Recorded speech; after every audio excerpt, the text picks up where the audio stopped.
ఏంటో బండదిన ఈ మధ్య అస్సలు రోజులే గడవటం లేదు.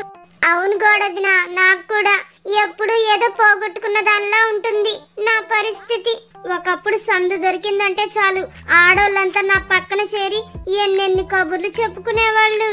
మామూలుగా అంటావా, అత్త తిట్టిందనో, ఆడబిడ్డ నవ్విందనో, తోటి కోడలు అలిగిందనో ఎప్పుడు ఏదొకటి చెప్పుకొని బాధపడేవాళ్ళు. పాపం అంతేనా, వాళ్ళను నోటికొచ్చినట్టంతా తిట్టిపోస్తూ తెగ ఆయాస పడిపోయేవాళ్ళు పాపం. పొద్దున ఇంటి ముందు వేసిన ముగ్గు దగ్గర నుండి రాత్రి పడక గదిలో సరసాల వరకు అన్ని విడమర్చి మరీ మాట్లాడుకునేవాళ్ళు పాపం. మరే వీధి కుళాయి దగ్గర గొడవ మొదలుకొని సర్పంచ్ గారి సందులో భాగవతం వరకు ఏవి వదిలేవాళ్ళు కాదు పాపం.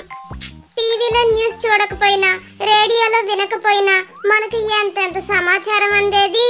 కదిలే జీవులం కాకపోయినా ఉన్న చోటనే ఉండి ఎన్నెన్ని విషయాలు తెలుసుకునే వాళ్ళం. ఎంత బాగా కాలక్షేపం అయ్యేదో.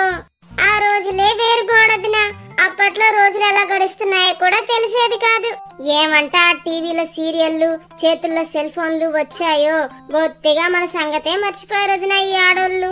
అవును వదిన, మన వైపే చూడ్డం మానేశారు. అప్పుడప్పుడు వచ్చి పలకరిద్దామని కూడా లేదు వదిన వీళ్లకు.